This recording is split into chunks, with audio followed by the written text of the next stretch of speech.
Narito na naman ang mainit na balita mula sa mundo ng politika. Usap-usapan sa social media ang panibagong kaganapan kaugnay ng Marcos family. Sa isang trending na video, makikitang tila nagmamakaawa si unang ginang Lizata Smugs kay controversial na vlogger na si Miss Maharlika na itigil na umano ang pambabatikos laban sa kanilang pamilya. Ayon sa mga source na malapit sa palasyo, personal umanong kinausap ni First Lady Lizata Smugs si Miss Maharlika matapos nitong sunod-sunod na ibulgar at batikusin ang ilang isyu ng administrasyon. Ilan sa mga isyong binanggit ni Maharlika ay ang umano'y korupsyon, pagkiling sa ilang opisyal at ang hindi malinaw na paggastos ng pondo ng bayan.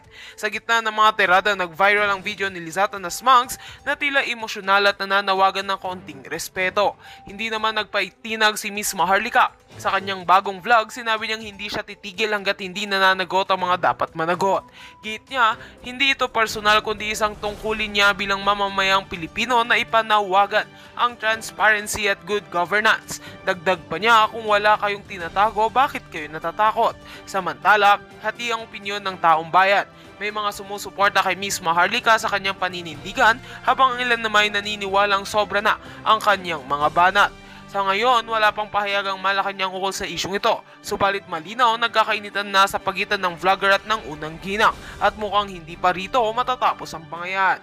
At yan nga ang mga balitang ating pagkakatutukan at kung bago ka pa lamang sa aking channel ay huwag kakalimutang mag-like, share and subscribe para updated ka sa mga bagong balita dito sa Tatak Pinas.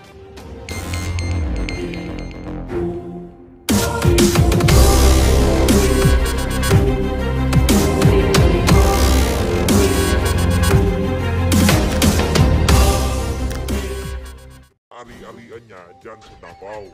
Kaya po noong na-realize nitong mga ahas ay ang mga matatakaw na yung mga ari-arian ng KOJC, itong si Pastor Apollo Kibuloy, pinamahala na dito kay dating Pangulo Rodrigo Duterte. Kung inyong napansin po mga kababayan, biglang tumahimik, bigla po silang tumigil kasi alam nila na hindi na nila pwedeng yung pinaka-motibo po nila yung isa sa mga pinaka-motibo nitong mga tao na to nanggigipit kay Pastor Apollo Kibuloy para makuha yung kanyang mga ari-arian, imposible na. Dahil lang ginawang property administrator, walang iba kung hindi itong si dating Pangulo Rodrigo Duterte. Mula po nung lumabas yung yung galaw na yon, yung moves na yon ng kampo nitong si Pastor Apollo Kibuloy, bigla pong bumaba. Bigla pong tinigilan itong si Pastor Apollo Kibuloy. Na-realize itong mga tao na nasa likod ng panggigipit dito kay Pastor Apollo Kibuloy, imposible nang gawin. Ang isa sa pinaka-importanting intensyon nila, kaya nila pinapahirapan itong si Pastor Apollo Kibuloy para kunin yung mga ari-arian ng KOJC. Yun lang po yun mga kababayan. Ngayon naman, lumako po tayo dito kay Tambaluslos. Satisfaction rating daw nitong Ricky Romualdez tumaas. Alam mo naman talaga. Tumaas. Pilipinas Today, tumaas daw po yung satisfaction rating nitong si Martin Romualdez. Gaano kataas ang itinaas? From itong kakalabas na survey. Kasi po mga kababayan, kaya po nila binabandera yung pagtaas ng rating nitong si Martin Romualdez dahil doon sa nagdaang pahayag, ang imbis po tumaas yung trust rating at approval rating nitong si Tambaluslos, lalo pong lumagapak from yung trust niya from 25 naging 18. Tapos yung approval from 36 to 25. Ngayon po mga kababayan, para medyo maampat yung pagsadsad ng trust rating nitong si Martin Romualdez, bigla po merong lumabas na survey na kung saan from 41 naging 52. Hindi nga. Talagang itong kampo ni Martin Romualdez talagang gagawin ng lahat para mapakita sa ating mga kababayan. Pinagkakatiwalaan ka ko. Malaki ang tiwala ng taong bayan sa pagmumukhang to. Kung pinagkakatiwalaan ka, bakit ayaw ng mga kababayan natin yung gusto nyong mangyari na charter change dyan sa House of Representatives? Doon pa lang, kitang-kita na po natin at nawalang tiwala yung sambayan ng Pilipino sa pagmumukha nitong tao na to, nitong si Martin Tambaloslos Romualdez. At ang matindi po dito mga kababayan, hindi lang po yan ang matindi dyan. Tingnan nyo po ito mga kababayan ha. Tumaas po yung kanyang rating. Ngayon po mga kababayan, itong kanyang Facebook page, marami po yung Facebook page. Basta nakita nyo po yung logo na yan, kontrolado po yan ni Romualdez. Talaga pong ipapangalandakan. Mayak maya po, itong Facebook page na to, meron pong post kaugnay dito sa pagtaas umano ng rating nitong si Martin Romualdez. Maging itong politiko mga kababayan, kagyat na ibinalita na tumaas ang rating nitong si Martin Tambaloslos Romualdez. Ang sabi po nitong politiko, the public trust and satisfaction rating of Speaker Ferdinand Martin Romualdez is slightly increased based on the Tanghira survey last month.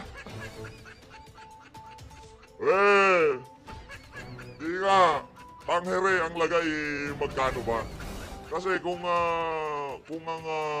ang jump, ang jump ng rating nitong si Martin Romualdez, ito kanya satisfaction rating. Kasi linabas, pinakita lang dyan yung yung kanyang trust rating from 51, ito po mga kababayan, from 51 naging 52. Ayan, masaya na po sila dun sa 1% na increase. Itong survey na po naman na to, sabi siguro ng Tanghira, hindi rin naman mananalo yan, pagbigyan na natin. Ang tanong, magkano ba ang lagay? Ang lagay, ganun-ganun na lamang ba?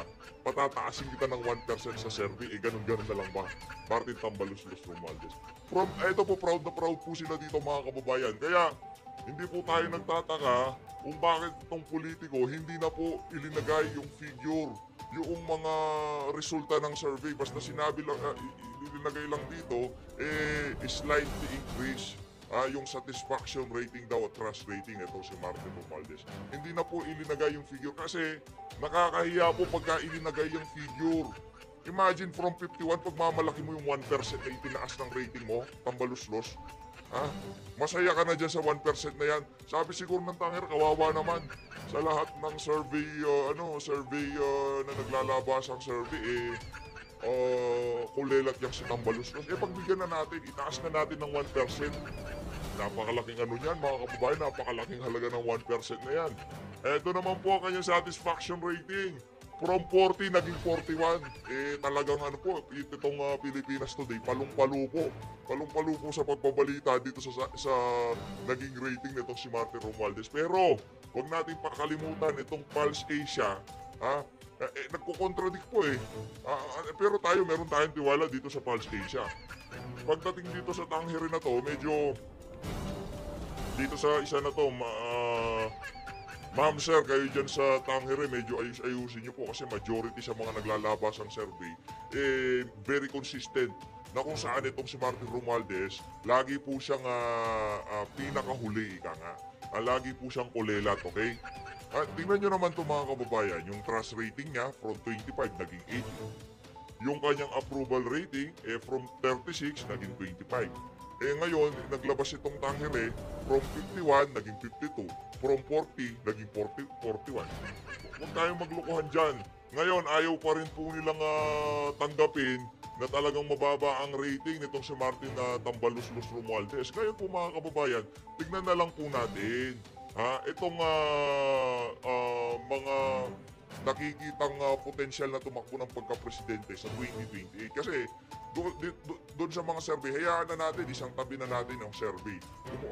Yung mga survey ng mga trust rating, approval rating, dumako po tayo kung sino yung kung sino yung mga merong pinakamataas na rating na posibleng tumakbo ng pagka-presidente sa 2028. Martin Romualdez, para iayon natin yung yung mga survey sa tignan natin yung ang tawag dito. Tignan natin yung yung consistency nitong mga survey na to at yung mga survey kaugnay dito sa trust rating, sa approval rating dito sa presidential preference. Tingnan po natin. Ang nakuha mo dito, Martin Romualdez, 1%. Kaya mas pinaniniwalaan po natin itong nakuhang rating na to nitong si Martin Tambaloslos Romualdez dito sa Publicos Asia. Dahil mga kababayan, yan po ang pinakamalapit dito sa survey na kung saan, kung sino yung nakikita nilang posibleng maging susunod na presidente sa 2028. Ito po, Pulse Asia po, ang nagkandak ng survey na to, na kung saan nakakuha itong si Idol Raptor po na 35%, at itong si Vice President Sara Duterte, 34%. Very consistent sa mga nagdaang survey, ganyan din po nakukuha ng mga yan. Ngayon, itong si Martin Tambaloslos Romualdez, kung ibibida mo sa amin ang iyong survey na kung saan itong Tangere survey ay itinaas ka ng tagwa 1%, wag mong ipagmayabang yan. Kasi hindi pa katiwa-tiwala yan para sa amin. Dahil itong Pulse Asia at Publicus, sila, nagkakatugma. Kulilat ka at ayaw ka ng ating mga kababayan. Ganun lang kasimple yun. Dito po sa bahagi ng video natin na to, papanoorin po natin ang bagong isisiwalat nitong si Binibining Maharlika. Kung sino nga ba itong mga posibleng trumabaho dito sa Daily Tribune para burahin yung post nila kaugnay doon sa mga dokumentong isiniwalat nitong si Binibining Maharlika. Panoorin po natin itong buong video, mga kababayan. Ayun na po mga So ngayon mga kaibigan, natataranta na ang Presidential Communications kung paano nila ampatin ang apoy na binuga natin. Yan na nga ba sinasabi natin? Ang apoy na binuga ng inyong Fair Lady Maharlika ay lalong sisiklab ang mga eksenang kaganapan para sa inyong lahat. Yan. Ngayon, napag-alaman natin, unahin muna natin yung Daily Tribune. Alright? So una, we said thank you kay Daily Tribune na inulat nila or i-post nila ang ating ang mga dokumento na kung saan na nagpapakita na minsan noong 2012 ay dapat hulihin na si Marcos Jr. sa kanyang pagpupulborone kasama si Terry. Alright. You know what? Daily Tribune, hindi nyo pinractice ang ethics of journalism at ang tamang journalistic approach or way of disseminating news or posting news. So balikan natin mga kababayan, bago ko sabihin kung sino ang tumawag kay Tribune para ipa-take down, ipa-delete ang kanyang post. So di ba, pinost ko sa inyo itong dokumento nga na kung saan itong authority to operate and also the pre-operation report na kung saan in March 2012 ay dapat i-raid na si Poting Jr. Nirepost lamang ng Daily Tribune. Tignan natin nga, inamnamin nga uli natin kung ano ang sinasabi ni Daily Tribune. Sabi niya, look, known vlogger Maharlika through her Boljakan Facebook page uploaded documents, mga palangga, ayan, dali lang ha, tignan natin itong nag-text na baka importante. Okay? Mga palangga, importante yata ito. Alright, ngayon mga palangga, sige, saan na ba yun? Okay. Sabi, look, known vlogger through Maharlika Herbal Jacan page uploaded documents purportedly from PIDEA to prove her claim that BBM was on the agency's narco watch list.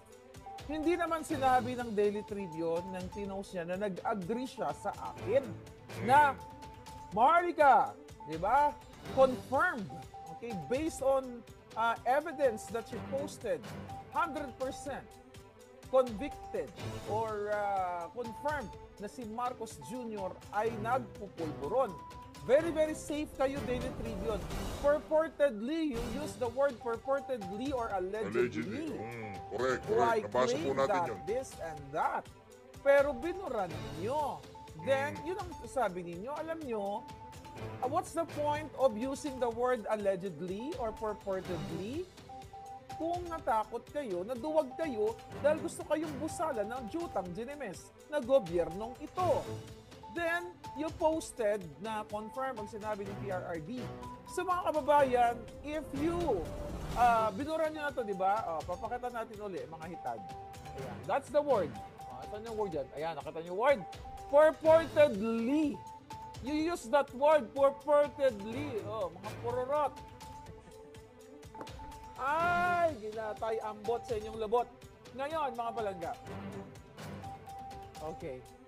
Pwede nyo namang, di ba? Sinabi nyo naman allegedly. Bakit kailangan yung burahin yan? Balik nyo yan. Balik nyo yan. Tatamaan talaga kayo ng bonggang-bongga. Takot sila, Mama Harlika. Natakot sila kay Lisa. But anyway, I don't know kung sasabihin ko ba, I totally understand you o nanduwag lang kayo. Alam mo, I believe, naniniwala ako na the moment na pinost ng Daily Tribune yun, alam nila, doon sa kanilang circle, na si Marcos Jr., kaya hindi ko kaya awayin, BFF na lang tayo. Ay, Daily Tribune, can you be my BF? Okay, mga palangga, ayaw ko kayong awayin kasi I know from here na sukang-suka na kayo sa gobyerno. Okay? I know na kayo ay natatakot baka pag-initan kayo ni Lisa Tanas.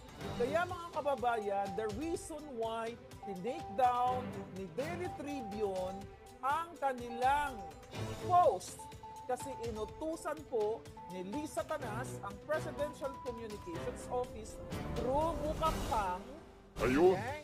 Through Bukangkang and Cheloy Jutok Garafil, Naku po.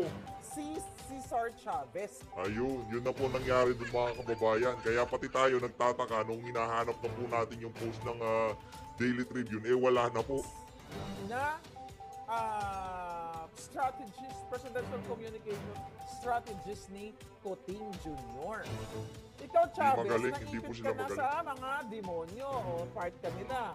You know what? Wala na kayong mukhang maiharap sa Diyos at sa inyong mga pamilya dahil kayo ginamit para sikil sa Daily Tribune. Actually, nakakaawa yung Daily Tribune. My God, nakakahiya sa mundo ng journalismo. I don't know if you guys are journalists. Di ba? I studied journalism. Alam ko ang mga dapat at hindi. Pero hindi naman ako nag-acting na reporter dito. Boljakera ako eh. So, I don't practice that most of the time. I want to practice the Boljakera side of my life.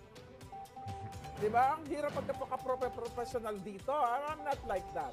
But you, what do you call it? Cesar Chavez, diba? Ikaw ay what? Presidential Assistant for Strategic Communication? You strategize, your strategy is bulok. Your strategy is dictatorship. Naku po. Oh, Daily Tribune, kaluoy man ka mo, nakakawa naman kayo. Diba? Nakakahiya sa larangan. Alam nyo, actually, pinahiya nyo yung sarili ninyo. Sabi ko nga, what's the use of using that word, allegedly or purportedly? Kung kayo ay naduwag dahil tinawagan kayo ni Cesar Chavez para i-take down ang inyong posting. Yun lang. Yun lang po ang problema dun mga kababayan. I-take down, inutusan kayo. You have 1.2 million followers. I have that too, kaya lang ginurgur nila. Di ba? Oh, meron din akong ganyan, mga hitad. 1.2 million yun eh. Sayang galaway si Lula. Take down ng mga jutang din ni Mas. But anyway, kahit na mag-take down pa kayo, yung bunganga ko para siyang para siyang Jarmalite or parang tubig sa busay. Kahit lagyan nyo ng dike yan, lulusot-lusot yan, bunganga ko. At nabibigay kayong lahat. Bibigyan ko kayo. Lalo na yung mga taga-Malacanang na mga jutang din yan. See that? So, mga kababayan, sa kaalaman ninyo, itong si Chavez, ang strategy ay bulok siyang inatasan from Liza Matos order to Bukangkang at Jotok. Talagang pinasa kay Chavez. O, di mo, Chavez? Imagine mo nalalaman ko ito. Alam mo kung sino tumatraidor dad. Sa tingin yung traidor sila, pero they are my puting ass. Okay, pinapagapang ko niyan. Hinihipang ko lang yung mga yan. Gumagapang sila ng bonggang-bongga. Basta seryosong usapan, mga hitad. Mga kababayan, this is dictatorship. Ayun, Hey! dictatorship. Daily Tribune, sana itaas nyo ang bandila. Nakakahiya kayo. Nakakahiya ang ginawa nyo dahil natakot kayo. Bumahag Hindi po kayo sila. tumayo sa inyong mga paa at para kayong tinanggalan ng itlog. Yes! Parang pinisa ni Lisa ang mga itlog nyo, natakot kayo sa isang